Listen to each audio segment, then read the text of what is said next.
Hello all and welcome to this webinar on making sense of safety culture. As you all be aware, my name is Anthony Gibbs and I'm your host for today and very excited to be presenting the first Centis webinar of this calendar year.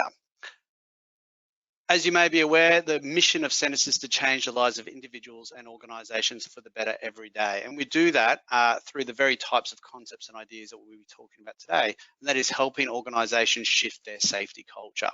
So Amy, as I'm going to introduce in a moment, is going to help us understand the different factors to move within safety culture to get some more positive safety outcomes. But from a Centis perspective, more specifically, what we focus on is helping leaders understand the drivers of their current organisational outcomes, as well as developing leader and team capability and shifting attitudes around safety.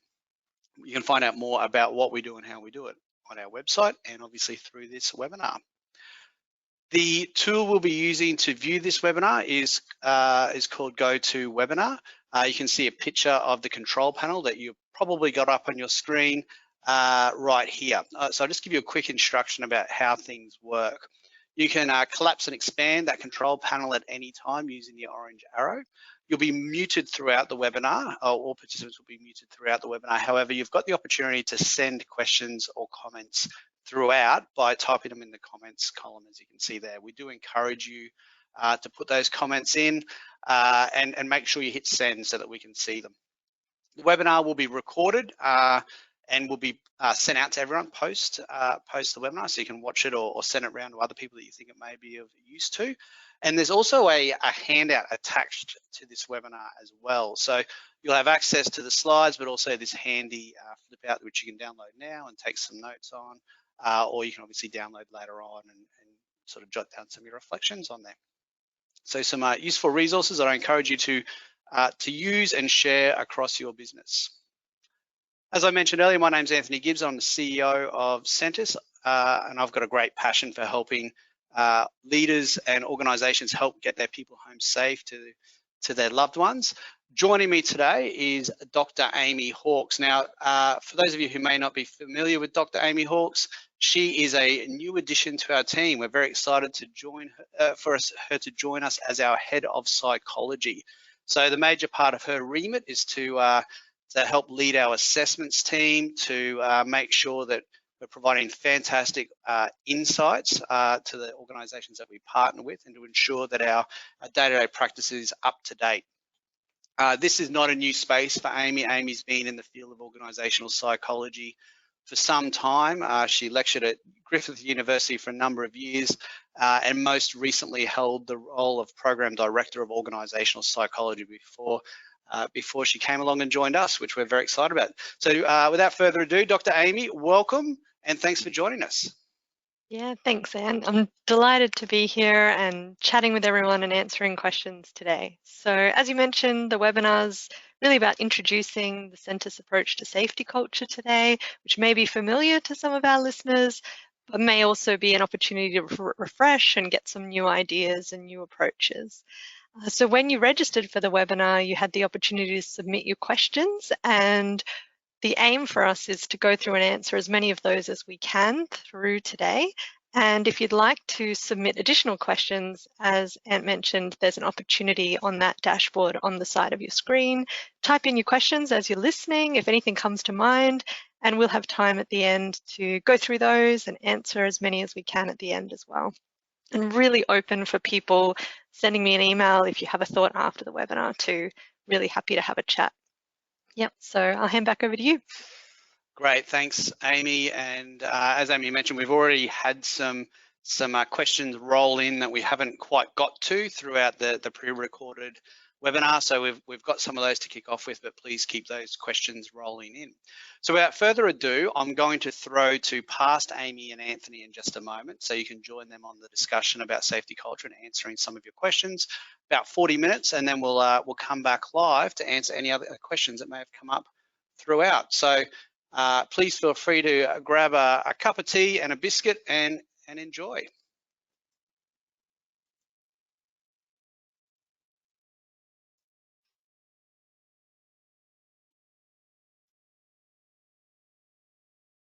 Thanks for the warm introduction, future Anthony. Hey, a nice shirt. So look, thanks everyone for joining us. Amy and I have, as Anthony's already mentioned, got a bunch of questions that we've taken from you all. We're going to kick off with one that really sets the scene for this session, and it's not a simple one. What is safety culture? So Amy, what is safety culture? All right, thanks.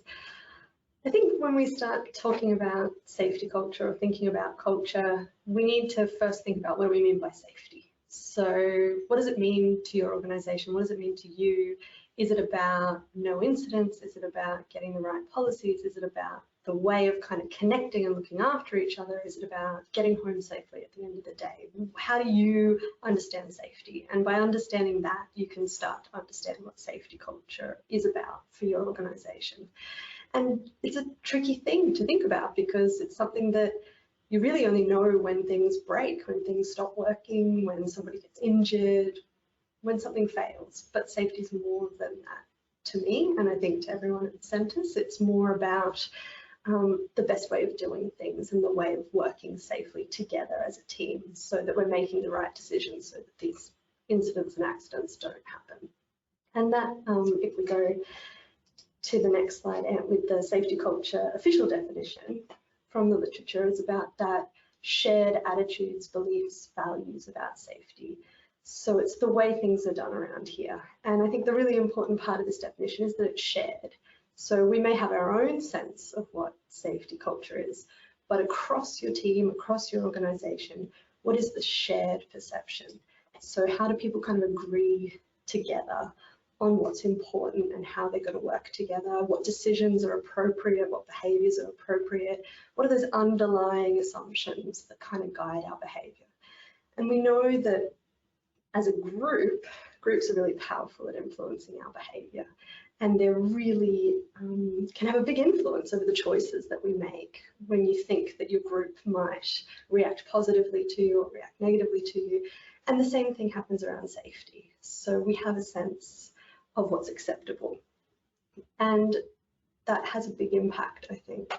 So we've created our safety culture model of understanding safety and these sort of assumptions and underlying values and beliefs that people hold around being safe at work. And the nice thing about this model is that it really picks up on a variety of factors. It doesn't try and look at culture as a total piece, as a single unit. It recognises that there's lots of elements to culture and lots of elements to building a successful safety culture. And so I think that's where the value is, isn't about breaking it down into its components. So we've got the person components, the environment components, the practices and policy components, and around all of that, our leadership. Great. Well, look, great definition. So, yeah, it's the way we do things around here in relation to safety, from what I'm hearing in summary.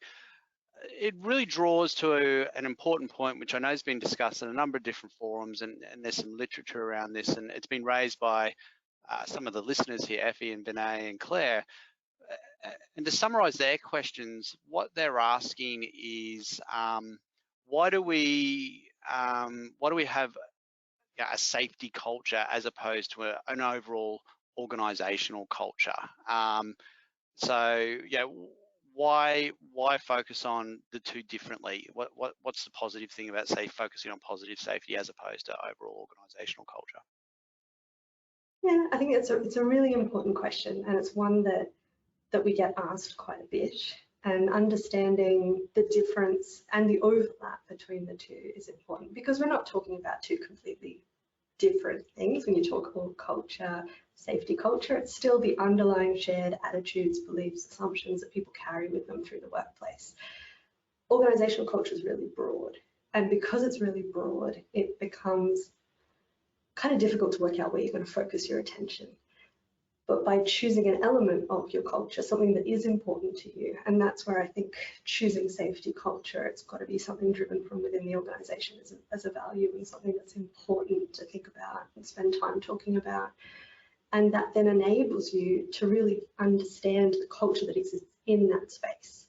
So organisational culture, again, like safety culture, is sort of nebulous. You know, it's different everywhere. It's hard to really pin down which element of it is. but by focusing in on the safety specific elements of your culture, you can get a better sense of what's going on.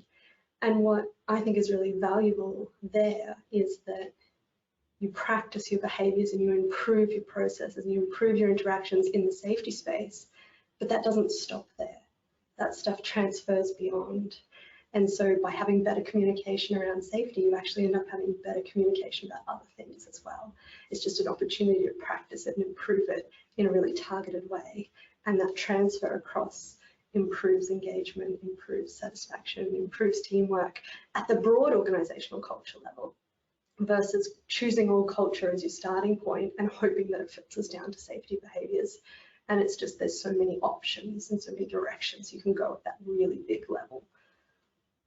Yeah, great. Look, I agree with your definition, and I guess my own experience working with the organisations that we've worked with over the years is that, you know, it's often organisations that focus on safety culture are trying to manage some sort of risk that can be a showstopper for their business in some way. So there's something catastrophic that can occur, or something that's so significant that if they're not specifically focusing on safety and good practices and attitudes and behaviours around safety, then that creates a huge potential business risk. And what I've actually seen some organisations do more recently is they've actually started to use safety and the safety culture tool as again, as you mentioned, a real tangible way to demonstrate care to the workforce. So when you talk about something like leadership and what effective leadership looks like, we all know there's a bunch of competencies and skills around that. But when you narrow in and you look at safety leadership, well, you're actually saying to leaders, well, we want you to show people that you care for them in this safety space in these particular ways. So to your point, it enables us to have a much sharper focus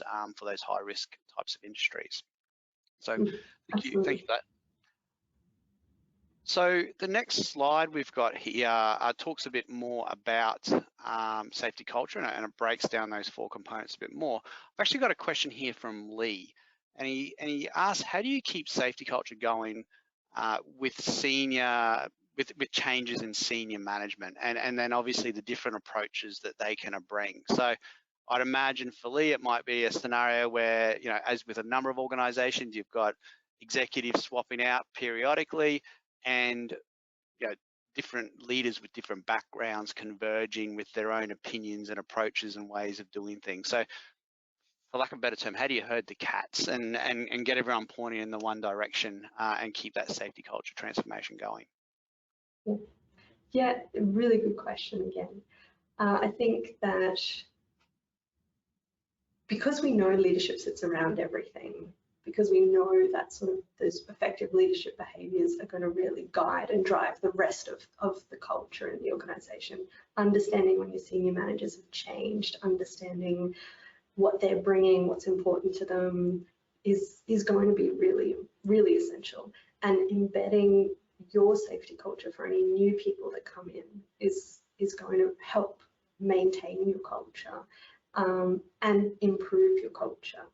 And I think that's where getting them involved in the safety behaviours, getting them out there, getting them seeing what's going on, getting them connected with the issues that are going on, making sure they're really open to that feedback from staff and getting that sense of why their decisions have an impact on people is going to be really important. And I think the other issue there is that these are often our leaders of big org change processes. And so when they're guiding that, it can be really easy to forget about the culture that you may have been working on building, or to emphasize other elements that you're trying to improve. And if you make sure that the safety work that you've done and that recognition of how's this impacting our culture stays in the background of your decisions, that's where you start to see that value and that flow through as well. Yeah, okay, great. So obviously, you know, staying in contact with the workforce and understanding their experience and how decisions are impacted on their experience, I 100% agree.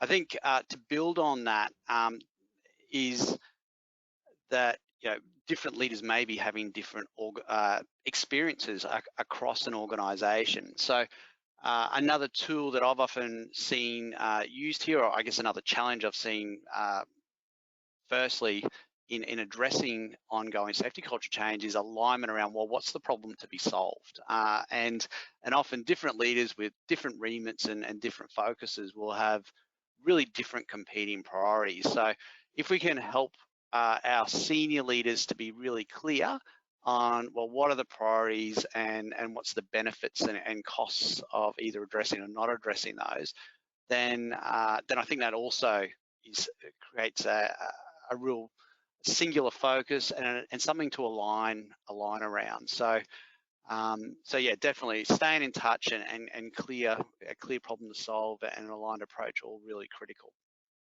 Got another question here on the same topic from Alison. How do you embed a safety culture when there is constant change within an organisation? So similar theme. Our workplace has lots of apprentices. What sort of programs would be beneficial to embed the right safety culture? And how do you prevent the existing workforce from imprinting negative cultural aspects on your apprentices? Yeah, and that's the thing about culture, isn't it? It is driven by the people who are there. And so I think that endpoint, that how you prevent it from being affected by the existing staff, that's the way culture is maintained in an organisation. So I think she sort of picked up on a key element there. When we have new people come in, even if we select them for the right behaviours or we give them the right induction and tell them what we really want them to do, when they actually sit in their team and meet everyone, that's where they really experience the culture. And that's where they learn where can they take risks and where is it just unacceptable and you can't be working that way.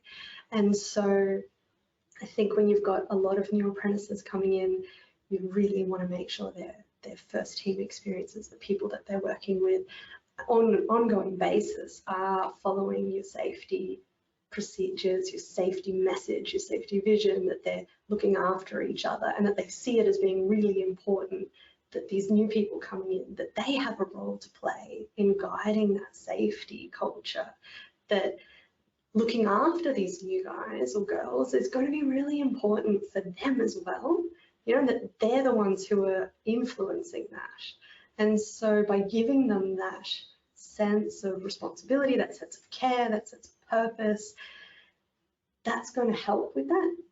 From the senior management, you want to make sure that you're not applying so much pressure to those guys that they feel like they don't have that option of caring for the new apprentices, of setting them up for success, that they're actually just flowing through on that pressure back to the apprentices. So I think it is a whole organisational response to that problem. It's not just about intervening with the new people, it's about looking at what else is going on, looking at that whole model, looking at how you can influence things and how you can create the positive culture so that when new people are coming in, they pick it up and they absorb it, and this is what's expected of me here, and it's going to be different from where I may have worked previously.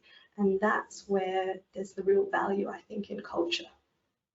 Great. So what I'm hearing is looking beyond an induction and thinking about, well, how do we set up a framework, whether it be through people or roles or team, that imprints or supports people to adopt the sorts of behaviours we want to see more of. And yeah, again, that takes a little bit of thought, takes a little bit of strategy, and it also takes a bit of, you know, really identifying what good looks like in your organisation, who's role modelling those behaviours. Excellent. Okay. Well, we're going to move on a little bit from there because we're going to dive into what good looks like in safety culture maturity, because obviously the sorts of things we're talking about and you were just talking about, we start to see come through really deliberately in more mature organisations. Now, I'll ask you to introduce the safety culture maturity model in just a moment, Amy. It's worth noting, you know, all models are flawed, but some are useful. So, you know, something like this becomes a really good conversation and reference point for organisations to put language around the sorts of behaviours and attitudes that they're seeing, and it gives an anchoring point on which we can sort of build plan and build strategy. So I'll hand over to you, Amy, to take us through what the Centre Safety Culture Maturity Model looks like. Yeah, sure, thanks. So in understanding our safety culture, as Anthony was just saying, we need to be able to look at the components and what does good look like. And so by measuring a variety of cultures across many organizations, drawing on the literature, pulling all that information together, we've been able to develop and test and validate this model of safety and maturity. So we start at the counterproductive end, which is where people have a sense that their company doesn't really prioritize their safety, doesn't have a sense of care for them, doesn't really know how they're supposed to be safe. And so they really just, I got to get this job done. You know, there isn't that sense of safety across everyone. Moving into that public compliance space, we're focusing more on rules and policies and procedures, and people generally know what's expected of them, but sometimes they might let things slide and they know they're not supposed to, and there'll be lots of, you know, well, it's too difficult or the structure doesn't work with what I'm supposed to be doing, and so the policies and procedures may not match the requirements of the work. Private compliance is where people start to embed and recognize that these are useful, they look after me at work, they're important for me to follow, and it's about staying safe at work, and that's important for me. Mateship's where you start to take over that responsibility, not just for looking after yourself, but also for looking after the people that are next to you, the people who are below you, the people who are above you, the people who are across in another building. You actually, if you see something that could be dangerous to somebody else, could pose a risk, that it's acceptable to raise that risk, that it's acceptable to talk to people about it, and looking out for each other in your teams. And citizenship is taking that next step to looking out for things for the benefit of the organisation. Because these ideas of mateship and citizenship actually come from our organisational citizenship behaviour literature, and that idea that these OCBs can be individually focused or organisationally focused. And what we're really looking for is behaviour across both this mateship and citizenship stages, so that people are still looking out for their mates and also looking out for the organisation. Yeah, so there's, if you jump to the next slide there, Anthony, I think we've got this idea of some of the research that we've sort of collated here from our clients, and looking at 86% of our organisational sites do sit in this counterproductive public compliance groups, with the majority sitting in the public compliance. They have their policies and procedures there, but they haven't embedded why it's important to us and why we should be here. And so these are some examples of what these sorts of organisations tend to look like. So people are only being safe when they're monitored. They're driven by a desire to avoid getting into trouble, and if they think they can get away with it, they will. And that means that people don't report things, and that we're hearing is because of difficult procedures, difficult paperwork, all that sort of stuff. And it does mean that we're more likely to see incidents and injuries occurring. Yeah. Great. Look, just I guess a question that I feel applies pretty nicely to this from Karen. So what she's asking is how to have a safety management system and the endless list of documents required and requested in place to satisfy the powers that be, management and certifications and regulators, etc., whilst wanting to have less red tape and rules, direction and instruction. So she's sort of, I think she's asking, how do you find the balance between what can seem like an absolute mountain of paperwork and actually empowering people to take accountability and responsibility for their safety? Yep. And that's where I think this maturity model is really helpful, because it recognizes that we need some of those policies and procedures. We need everybody to be on the same page. We need a way of tracking what's going on. But it's about taking each of those steps. It's not about jumping all the way to the end. It's about making those small changes consistently over time so that you can start to move towards private compliance and mateship citizenship cultures. And so we're not saying that those things are not important, but we're saying that let's look at how they're used. Let's look at, do people understand why they're there? Do people have access to them when they need them? Do they feel that it's valuable for them? Do they get feedback on that information and what's happening with the information that they're putting into these systems, or does it never go anywhere and nothing ever changes, so they stop putting that stuff in? So it's about looking across your system, about understanding the levels, the different elements that will contribute, and improving those processes so that you still meet all your certifications and your requirements, and there's still important things to be aware of, but doing it in a way that really matches what people need when they're at work. Yeah, great. Look, just to sort of further reinforce what you're saying there, I think what you've described there really does talk to why it's so difficult for organisations to make that step often into private compliance and public compliance.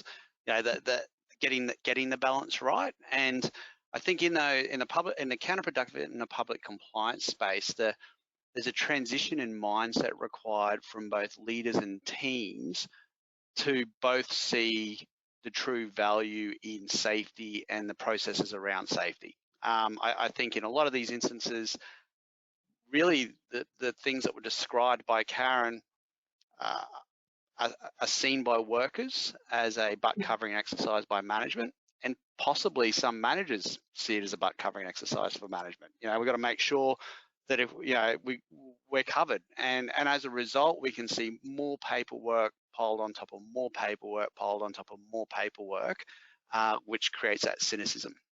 So certainly what we see as organisations mature is a real drive to simplify where possible. There's some really great work in the human factors space around this type of thing for those that are interested in exploring that further. But a big part of it is also about engagement with your workforce. You know, if you have to write something in a policy or a procedure, have you actually gone through the appropriate process of consultation to make sure that what you're describing, you know, actually does help to get people home safely? When you're procuring equipment, you know, is the job fit for purpose? When we're setting up contracts, you know, are they contracts that support contractors and other people to actually engage with safety in the right way? So it really is a shift in mindset to see safety as being a potential enabler of organisational performance, as opposed to just something we have to do so we don't get in trouble by the regulator or by the board or whatever the case may be. So, well, great, Amy. Well, we'll cover off a little bit further, and the next thing we wanted to cover off is the link between leadership and culture. And we've got some really good questions here. I'll start with the one from Vinay, and that question is: what are the actions managers can perform to foster a positive safety culture? Yeah, great. So as we spoke about before with our safety culture model, we've got leadership sitting around all those elements. And that's because leaders are actively involved in shaping all those components of the culture. And that's at all levels of your organisation. And so the measures that we have that sit around the safety leadership space, both in understanding the leadership component of culture, but also understanding safety leadership more broadly, really start to look at things around how are leaders responding when people raise safety concerns. Are they, as I mentioned just before, are they providing that feedback loop? When somebody's raised a concern, are they coming back and letting them know what the outcome of that concern was? Or are they shutting them down? I don't have time to deal with that, it's too much. And so how likely are they going to be to come back and raise the next safety concern? And the other thing besides responding in the moment is going to be around role modeling the right behavior. So being there, doing the right thing, looking out for those moments, asking for input from your team, as you were just mentioning, like what are you procuring, how are you setting up your processes? Leaders can be really active in that conversation. It doesn't mean you have to talk to everyone, but if you're making an effort to chat to a couple of random people regularly, then across the board people feel heard and people feel listened to. And when we can do that, that's really powerful. And the other thing that people can do is recognize safe behavior. And this is the one that across our safety leadership assessments tends to be the lower one, where I think sometimes it feels a bit funny to go and say, hey, you did that really safely, or, you know, that was a great choice there, or thanks for stopping X from occurring, or stopping so-and-so from doing whatever, and rewarding and recognizing those sorts of behaviors just reinforces that it's important. And so small moments, small opportunities, all together help build our culture. So it's not something we can just snap our fingers and we have safety culture. It's something that all these pieces, all these momentary interactions between your team, between your frontline supervisors and senior management all contribute to our culture. So I think making the effort to assess the components of safety leadership helps guide and probably answer that question: what can leaders do? Where are their strengths? What are they already doing well? Where are the gaps? And by adopting the approach that we use, a very behavioural approach to leadership, which means very concrete, you can see what you need to be doing, and that, I think, provides good guidance to people about how to intervene. The other great place, if NA is looking for some more info, is our ebooks. So our recent Driving a Positive Safety Culture ebook actually has some really great checklists built into it about things leaders can be doing. So if they'd like some more information, they can have a look there, and that could be a really good starting point, identify which elements they feel work best for them. Yeah, look, I couldn't agree more around the role of leadership. And as you dig into those ebooks, I guess some of the really interesting findings are the correlation between leader maturity and cultural maturity, and just how closely they're married up. And if you jump into the positive safety resource, it specifically points to a clear vision and mission statement and role modeling, and again, a lot of the organisations that we're seeing are pushing up into the private compliance and mateship and even up into the citizenship space.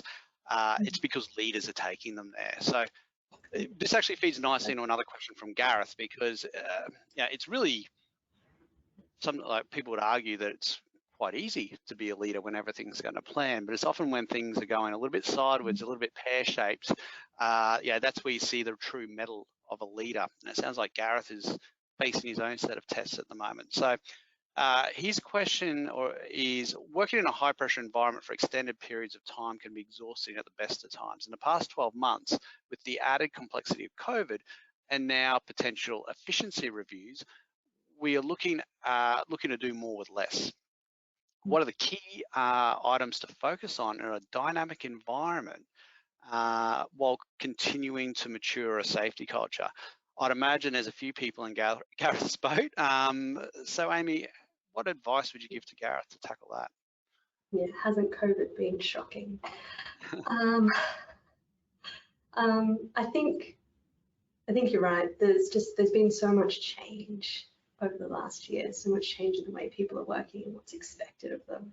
And we do have that issue of more production pressure, and that idea of production pressure is just that working more, working harder, producing more in a shorter space of time.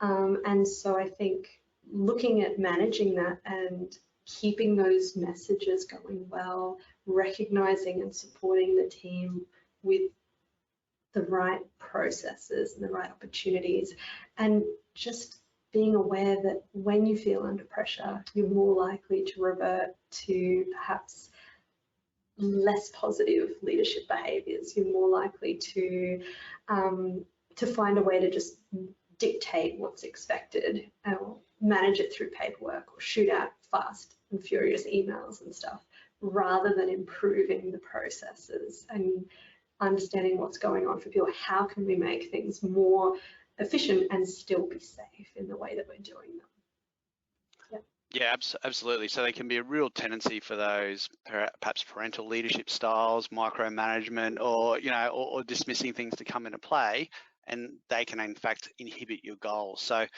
in high pressure situations, more than any other time, being very deliberate and conscious in our leadership is very critical.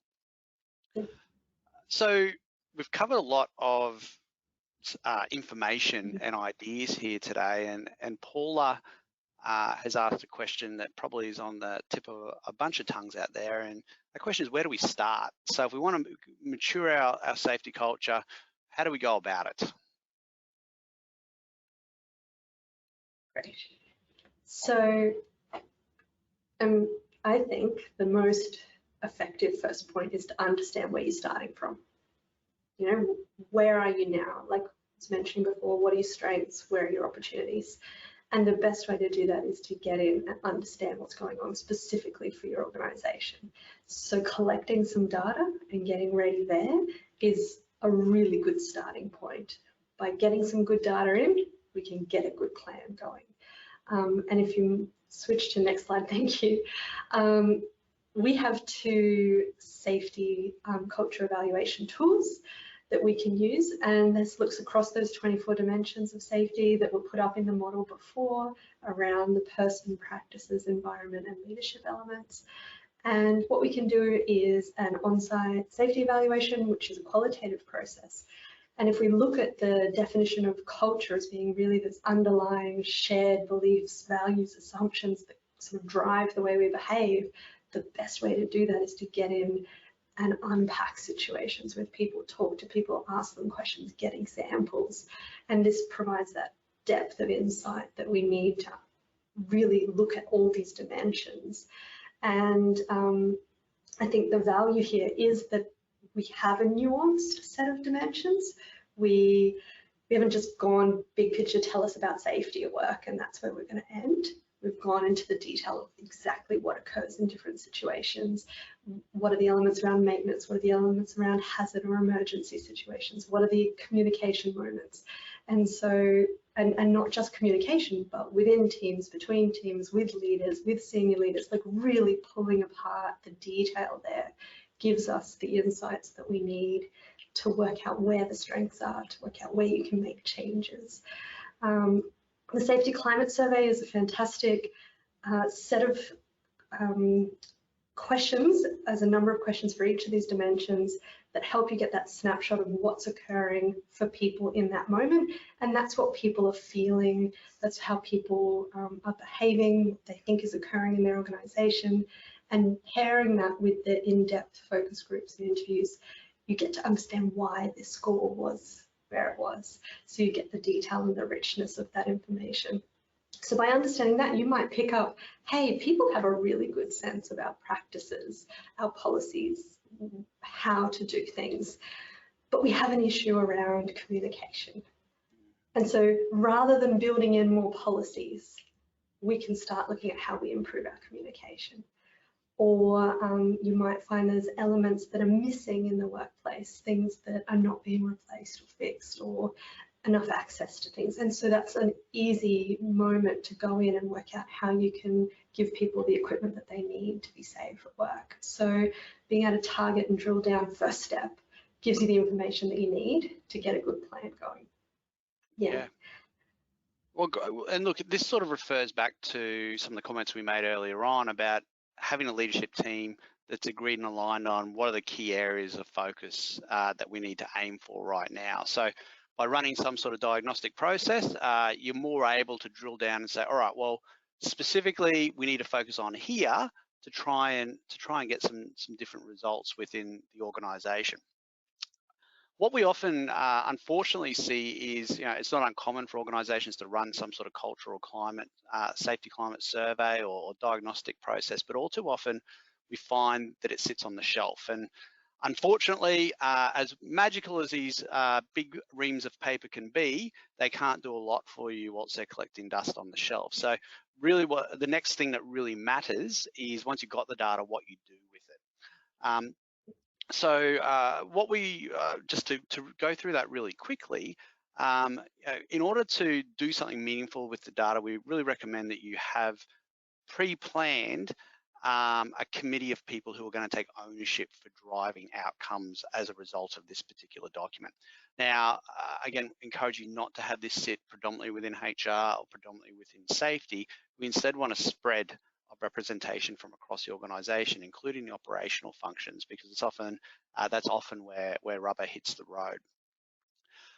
The other challenge, again, that we often face is that there's a bunch of data provided to people, but the data isn't necessarily easy to walk through and disseminate for a steering committee to build a strategy. So certainly what we do is we provide a data analytics dashboard that creates really clear links between the drivers of safety culture and the strength of those drivers. And because you can run that qualitative process, you can capture live comments that provide context to the particular item, and it gives your steering comm really clear data and evidence as to how to build a really good strategy. So again, what we'd be encouraging you to do with the strategy is document the strategy and ensure you've got a meeting rhythm to drive that strategy to completion. We'd encourage you to look further out with your strategy. Don't just look to the next quarter. Actually have a 3 to 5 year vision, have an annual priority and a set of rocks every quarter, so that you're making incremental steps towards achieving the results. And that's how you start to implement the plan. You actually have key activities tied to key people, with time frames attached, and you're meeting regularly. That's where we see organizations achieve the best outcomes. The other thing to really consider here is, because safety culture can move so slowly, it can feel like you're not making any progress, or in fact you are. You're making significant progress, or you can feel like you're not making progress and you're not making progress because you're not focusing on the right things. So having a mechanism to run pulse surveys on the areas of focus and compare your results over a 3 or a 6 or a 12-month period becomes really important, because it actually gives a sense of progress to the organization and also helps you celebrate the successes within the team. So there's nothing better than a steering committee being able to say, look, we heard what you said, we took action based on that, and as a result, this is how things look differently. And again, that's how you start to build trust between the management team and the workforce again, because people are not only feeling heard, but they're truly feeling listened to. So a couple of steps to consider in your own strategy planning. Absolutely. Any other comments from you, Amy? Yeah. Yeah, you've sort of reminded me of an interesting kind of perspective, because you're right. Often the information that comes out of these reports is maybe very detailed, but may not give you the guidance of where to start or how to do anything with it. And that's one of the things that we really make an effort to make sure, even in our dashboard, we have those recommendations, we have the connection to how we're going to do things. And that provides that starting point for you. And that dashboard really enables you to drill down and unpack it and go, okay, so what's going on for our different departments or our different work groups? How can we really identify, well, this change is not just about doing it for everyone necessarily. It could be about identifying the best parts for the different parts of your business, the best changes that are going to have the biggest impact. And then, as you mentioned, we can run smaller versions of our safety climate survey as a little pulse and say, you really focused on hazard awareness work or contractor management or safety communication. And so let's just assess that, because you've made a real concerted effort on this, and we can track your improvements over time. When people are choosing what sort of assessment they would like to use, I always encourage people to start asking some questions. Is it an evidence-based tool? Who's developed it? Where did it come from? What are the components that are being assessed there? Do they make sense for my business? Is there an opportunity to customize the items? I know that I've worked in a business where I had to complete a survey that was about customers when I didn't have customers. And so that was just like, you know, pretend the word customers means X. But the opportunity to change those words really makes it more impactful, more meaningful. So do you have the opportunity to customize some things? Do they actually make an effort to personalize the examination of your data? Or do you just get spat back all the numbers and have to work out what to do with it? So that opportunity to look at it, we thematically analyze, which is a very intensive process to really understand what's going on across those focus groups, to produce the consistent themes, which we know about culture is about having a shared perception. So if you're looking for those consistent themes rather than just every comment that's possible, breaking that down, doing that work for you rather than just giving you a ream of paper covered in comments is something that I think is really valuable, because we're connecting that directly back to your dimensions and really highlighting which of the elements you want to be focused on. And is the assessment that you're using being regularly validated, regularly updated? Is it kind of something, and that's something that we really pride ourselves on, is really assessing and improving that. And then the last thing is thinking about your benchmarking. So there's that opportunity to compare where your business is at compared to other businesses in a similar industry is really valuable and really important. And sometimes you'll get the opportunity to compare results, but you won't know who you're being compared to. And it could just be every potential user of that database or that set of assessments, or is it a refined process of a validated sort of group that you're being compared to that you can compare within your industry. So having those opportunities to ask those questions of your assessment provider and getting something that's really valuable, something that's validated, that they're working out with you to provide you with the best assessment, the best results, the best outcomes and recommendations, and that opportunity to evaluate and come back and not have to do 100% of everything again, but being able to target your focus then. After a little while, you might come back and say, right, we've done a lot of things. Let's assess where everything's at. Let's make sure some other things haven't slid to the back burner, you know, and then do that broad assessment, track where you're at now, leap back in. You've got updated guidance on what's going on with your people. You improve your recommendations again, and just keep that as your iterative process is where you see the best outcomes. And we talked about culture, maturity model, stepping through those things. You can't just jump to the end. So being able to really target your work, being able to really improve step by step, that's where I think there's so much value in this process. Absolutely. So yeah, absolutely. Culture is not static. So, you know, having a good way to continue to measure and track it, and a tool that makes sense to the people who are answering it because it's using the right language in the right way, absolutely critical in getting that good data. Look, Amy, really, really great summary of culture there for us. That's all the questions we've got for now. So what I'm going to do is going to flick back to the present time, and we'll take any other questions that people may wish to ask of us on this idea of safety culture. So Awesome. see you again in a minute. Cool. Thanks.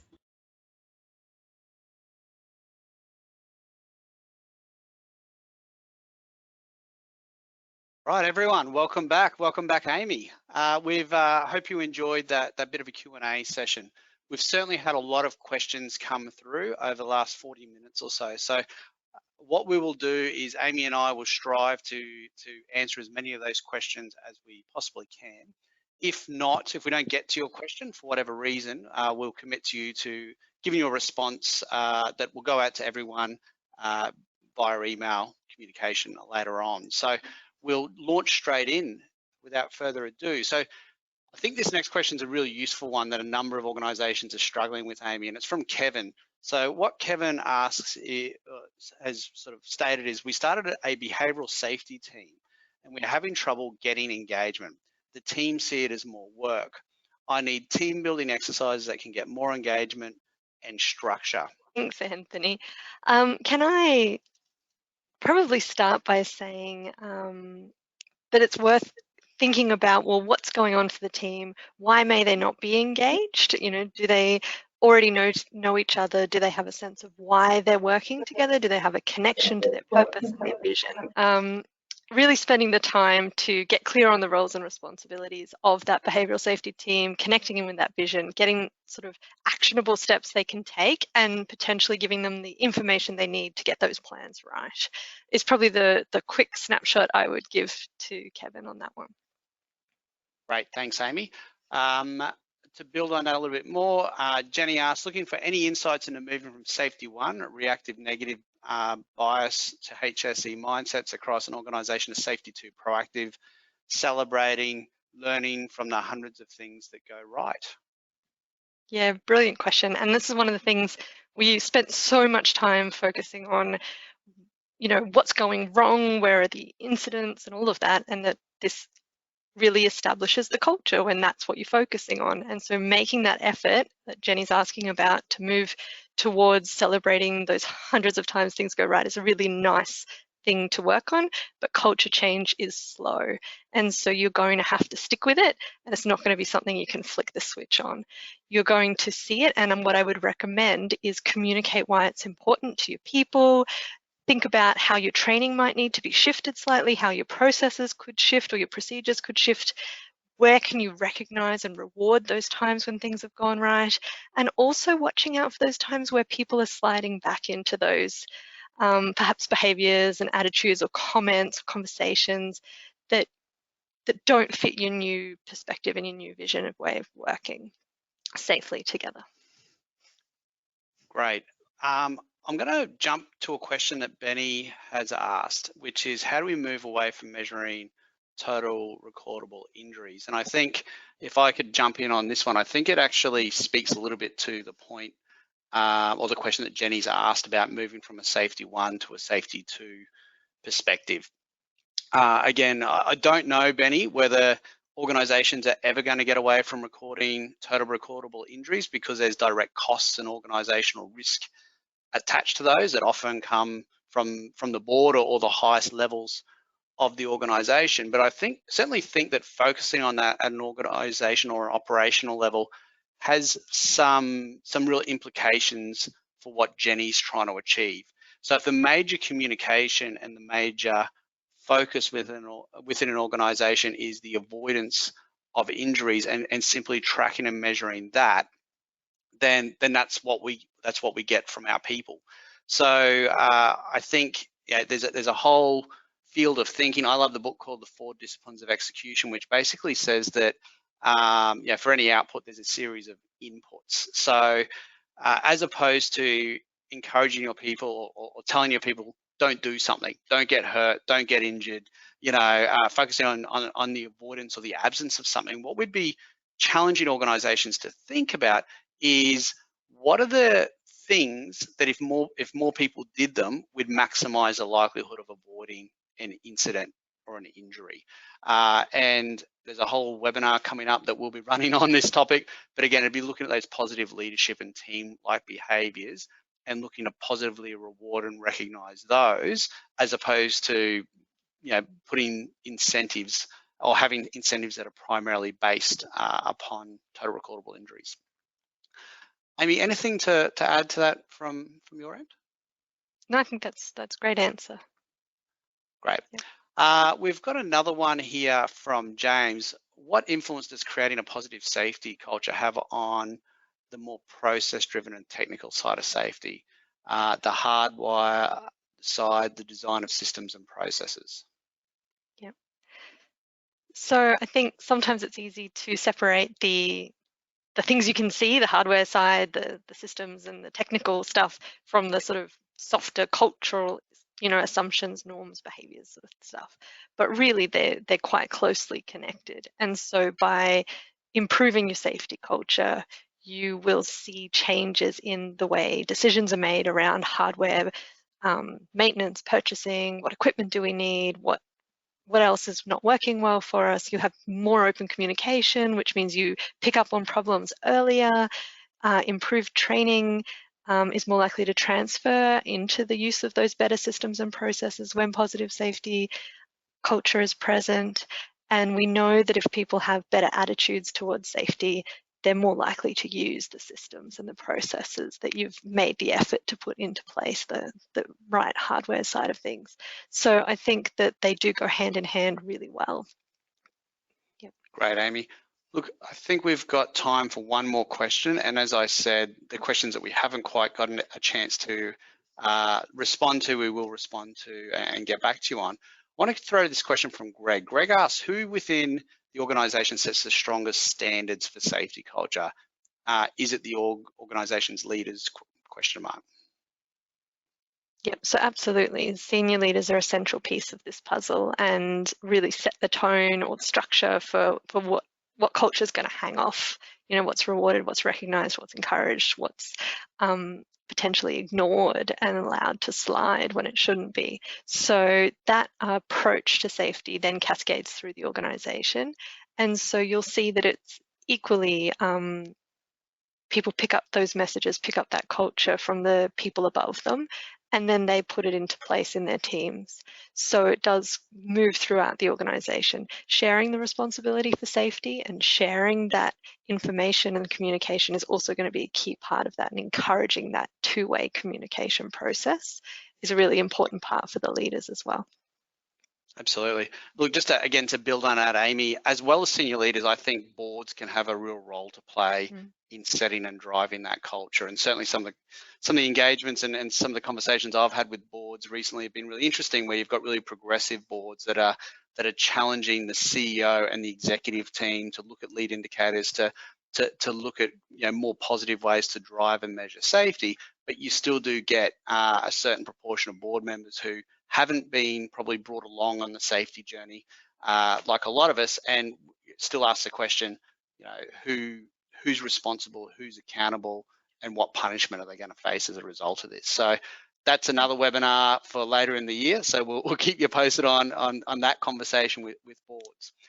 Thank you everyone for your fantastic questions, and Amy, thank you again for your awesome insights. Have been really useful. Just to start to wrap the session up, there's a couple of opportunities for people to express some interest. So the first one here is around an opportunity to engage in an executive roundtable. So if you're an executive who would like to discuss some of the challenges that you and your organisation face around driving safety to protect brand and reduce risk, we'd encourage you to register some interest. So I'll put a poll up on the screen right now, and you just simply have to click a yes or a no if you would like to be contacted by James, and he can set you up on that executive roundtable. It'll be a virtual roundtable, as I said, for 90 minutes, and gives you some really good opportunity to network and have those conversations. This was the idea for this was brought out of our intensive leadership program that we ran last year, where the big feedback we were getting from participants was it was so great to be able to connect with peers in a safe environment and discuss some of the challenges that everyone collectively faces. So thank you for that. The next poll I'll ask you to respond to is around Zip Essentials. So what we've done is we've created our core business offering, which is a cognitive behavioral safety program, and we've put it online in a flipped classroom environment. So what this enables users to be able to do is engage with content and learn with application sessions either done online or face-to-face later on down the track.